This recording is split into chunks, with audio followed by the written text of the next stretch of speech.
Assalamualaikum warahmatullahi wabarakatuh. Selamat datang di YouTube channel aku, Aprina Yunita. Jangan lupa subscribe dan tekan tombol lonceng di bawah. Karena dengan subscribe, teman-teman sudah membantu YouTube channel aku agar lebih berkembang. Terima kasih. Hai teman-teman semua, apakah masih semangat untuk belajar SKB? Pada pertemuan kali ini, saya akan membahas tentang SDGs, MDGs, nawacita, dan visi misi Kemenkes. Sebelum saya masuk ke soal, saya ingin membahas tentang bagaimana sih sejarahnya SDGs dan MDGs itu.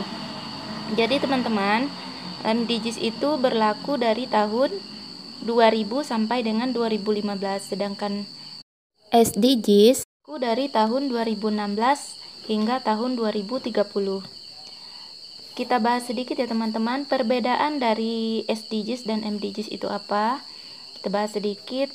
Di dalam MDGs itu, dia hanya melibatkan negara berkembang dan negara kurang berkembang. Sementara di dalam SDGs, dia melibatkan semua seperti negara berkembang, negara kurang berkembang, dan negara maju. Kemudian perbedaan berikutnya, implementasi pada MDGs itu bersifat birokratis tanpa melibatkan stakeholder dan non-pemerintah. Sedangkan pada MDGs, dia lebih melibatkan stakeholder yang lain dan swasta. Jadi sifatnya lebih ke partner kepada stakeholder yang lain. Kemudian perbedaan yang berikutnya, dari MDGs itu dia memiliki 8 tujuan, 21 sasaran, dan 60 indikator. Sedangkan pada SDGs, dia memiliki 17 tujuan, 169 sasaran, dan 244 indikator. Kemudian juga kelebihan dari SDGs, dia lebih melibatkan 5 prinsip mendasar seperti planet, people, prosperity, peace, dan partnership.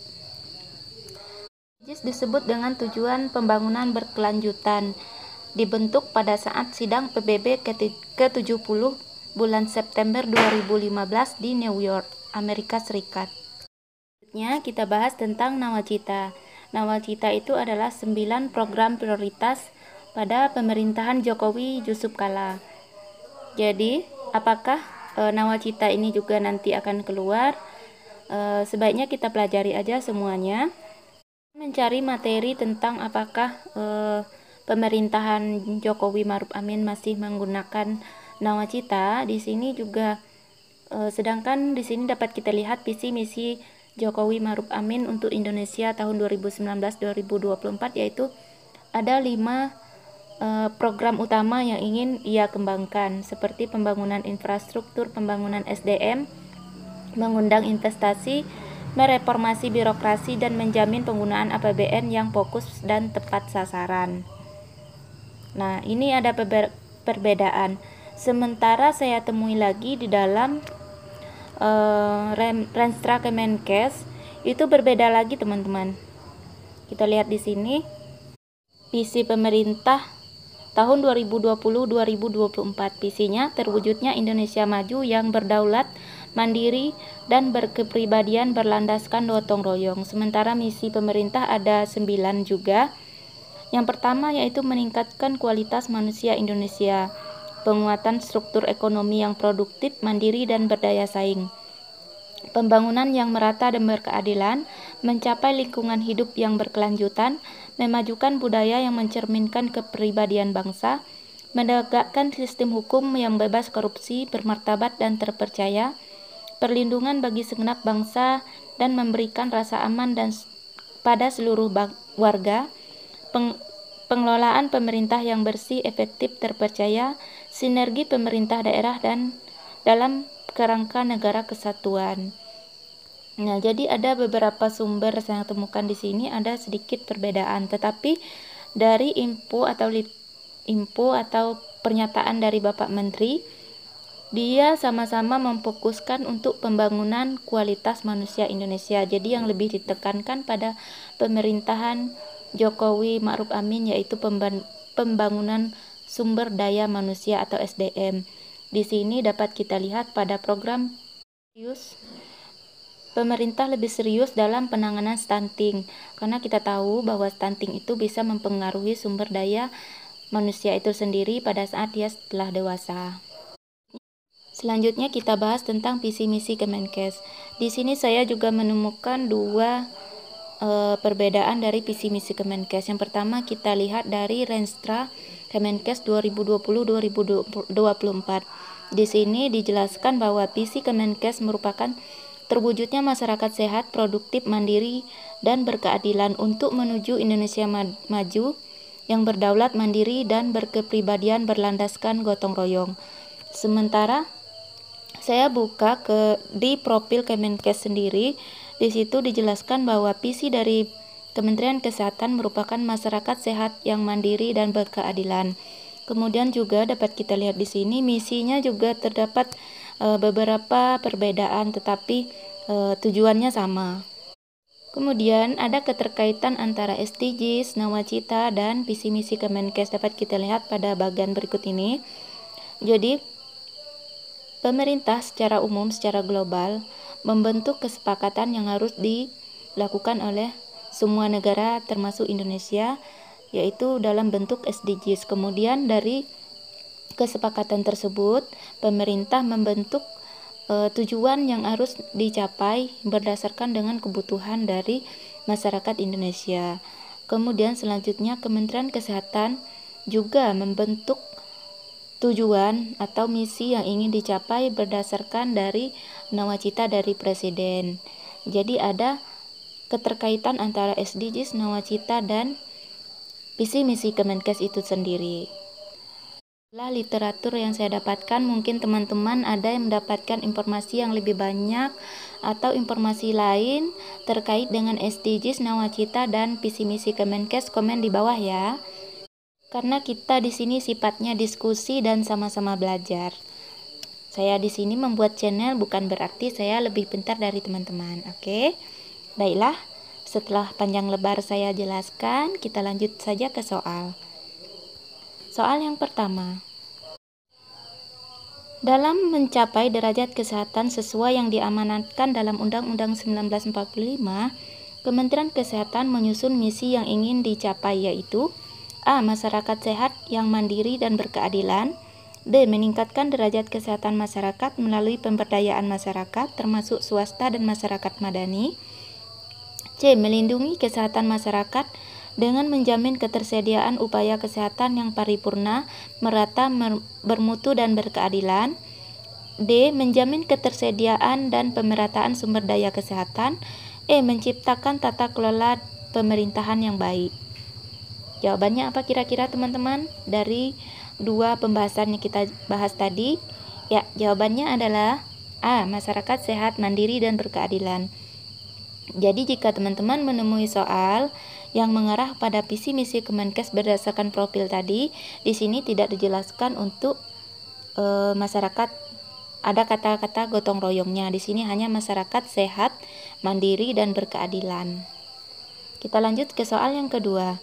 Nilai-nilai dari Kementerian Kesehatan adalah kecuali A. Pro-rakyat, B. Inklusif, C. Responsif, D. Efektif, E. Efisien. Jawabannya apa kira-kira teman-teman? Ya, jawabannya adalah E, karena yang ditanyakan adalah yang kecuali. Kita lihat di sini. Nilai dari Kemenkes itu yang pertama yaitu pro-rakyat, yang kedua inklusif, yang ketiga responsif, kemudian efektif dan bersih. Karena di sini penjelasannya sangat panjang, saya singkat dengan kata-kata di sini nilai-nilai Kemenkes, yaitu dengan kata PRIB. Oke. P itu pro rakyat, R itu responsif, I itu inklusif, B itu bersih, E efektif. Ini supaya teman-teman lebih mudah untuk belajar. Pro rakyat itu kita tahu lah ya, dia bersifat pro kepada rakyat. R responsif artinya dia memiliki respon terhadap permasalahan yang ada di rakyatnya. Kemudian inklusif itu dia melibatkan semua pihak. Kemudian B bersih, misalnya tidak KKN. Kemudian E efektif itu hasil sesuai dengan target. Oke, kita coba ya. Kita masuk ke soal yang ketiga. Program kesehatan harus sesuai dengan kebutuhan dan keinginan rakyat, serta tanggap dalam mengatasi permasalahan di daerah, situasi kondisi setempat, sosial, budaya, dan kondisi geografis termasuk ke dalam nilai-nilai Kemenkes yaitu. Nah, kita lihat tadi kata kuncinya di sini adalah cepat tanggap. Cepat tanggap terhadap keinginan rakyat. Jadi kira-kira apa teman-teman? Ya, jawabannya adalah B, responsif. Hal yang keempat, Sustainable Development Goals atau SDGs atau tujuan pembangunan berkelanjutan. Poin paling penting dari dokumen tersebut adalah diberlakukannya agenda pembangunan berkelanjutan baru yang melibatkan MDGs, namun dengan visi yang lebih luas, holistik, dan bersifat universal, memiliki titik-titik tujuan, titik-titik indikator sasaran. A. 15 tujuan, 160 indikator sasaran. B. 16 tujuan, 167 indikator sasaran. C. 17 tujuan, 169 indikator sasaran. D. 16 tujuan, 170 indikator sasaran. E. 17 tujuan, 179 indikator sasaran. Ya, jawabannya adalah C. 17 tujuan, 169 indikator sasaran, sesuai dengan yang kita jelaskan tadi ya teman-teman. Soal yang kelima, SDGs hadir untuk memastikan bahwa semua manusia terbebas dari kemiskinan, kelaparan, memiliki kedudukan yang setara dan mendapatkan hak untuk hidup secara bermartabat, termasuk dalam 5 pilar utama yaitu A. People, B. Planet, C. Prosperity, D. Peace, E. Partnership. Ya, jawaban nomor 5 adalah A. People, karena di sini dia sebutkan manusia terbebas dari kemiskinan dan kelaparan. Kita lihat di penjelasannya di sini. People itu bebas dari kemiskinan, kelaparan, dan bermartabat setara. Planet itu melindungi bumi. Prosperity hidup sejahtera. Peace itu perdamaian dan keadilan. Partnership itu kerjasama. Ini sudah saya ringkaskan ya teman-teman, supaya teman-teman lebih mudah untuk mengingat. Soal yang keenam, yang tidak termasuk ke dalam target khusus sektor kesehatan adalah A. Kemiskinan, B. Gizi masyarakat, C. Sistem kesehatan nasional, D. Akses reproduksi KB, E. Sanitasi dan air bersih. Ya, jawabannya nomor 6 adalah A. Kemiskinan. Kita lihat di sini, perhatian khusus sektor kesehatan yaitu pada goals 2, 3, 5, 6. Dari beberapa target tersebut, kita fokus ke yang sebelah kanan ya teman-teman. Gizi masyarakat, sistem kesehatan nasional, akses cash pro KB, sanitasi dan air bersih. Di sini sudah saya ringkas dengan istilah GAS. Nah, apa itu GAS? G itu gizi masyarakat, A itu akses cash pro KB, S itu sistem kesehatan nasional, S yang berikutnya yaitu sanitasi dan air bersih. Itu terdapat pada goals ke-2, 3, 5, 6. Ya, kita lanjut ke soal yang ke-7.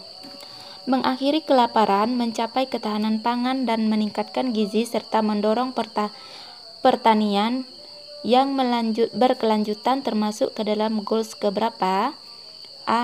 Goals ke-1, B. Goals ke-2, C. Goals ke-3, D. Goals ke-5, E. Goals ke-6. Ya, jawabannya adalah B. Goals ke-2, sesuai dengan yang kita bahas tadi ya teman-teman. Di sini dapat kita lihat goals kedua itu mengakhiri kelaparan, mencapai ketahanan pangan dan meningkatkan gizi serta mendorong pertanian yang berkelanjutan. Soal yang ke-8.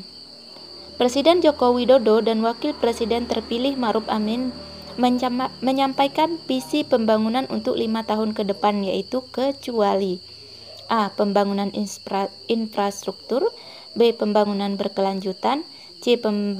Mengundang investasi, D. Mereformasi birokrasi, E. Menjamin penggunaan APBN yang fokus dan tepat sasaran. Kira-kira apa teman-teman? Ya, jawaban nomor 8 adalah B. Yang kecuali yaitu pembangunan berkelanjutan.